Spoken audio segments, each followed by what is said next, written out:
So here we have the Peugeot 208 1.2 PureTech Allure Premium on an 18 plate.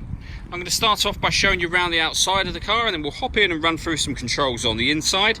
But from the outside you can see it's a 5-door car with alloy wheels and tinted windows. Let's start off inside the boot and then work our way around the rest of the car from there.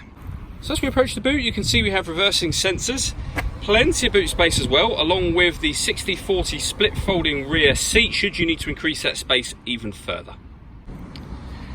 Okay, so we're just going to work our way back round to the front of the car, and then we'll hop in and run through some controls on the inside. But now that we've done a full circle of it, you can see it's in excellent condition the whole way round. Just briefly before we climb in, I think it's well worth seeing the interior from this exterior point of view. There's plenty to run through on the dashboard, so let's hop in and we'll do that now. Okay, so now that we're inside the car, we're going to start with the dials. On the left-hand side, we have the rev counter, and on the right-hand side, the speedometer and fuel gauge. In the middle, you can see the digital readout for this speedometer as well, and the total miles for this car, which are 13,508. If we back out to the steering wheel, we have stereo controls on either side and the ability to answer phone calls from this button here. That is, of course, once you paired up your phone, and that is done over on the touchscreen in the center just here. So hit the telephone button and then Bluetooth search over on the left and follow instructions on screen from there. We're going to cancel that. When it comes to things like navigation, you'll see when I hit this button, it will tell us to open the navigation application and connect a compatible smartphone.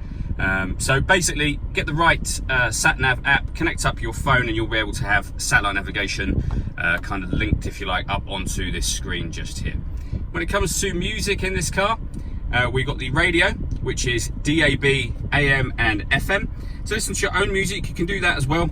You can connect up a USB device, an auxiliary device, and you can stream music wirelessly via Bluetooth audio. So plenty of ways to listen to your music.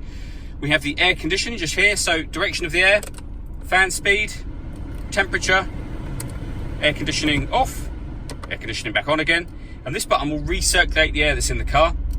It's a great way of heating it up or cooling it down quickly depending on the temperature you set here. And we have above that deadlocks to lock the car doors from the outside and your hazard warning lights.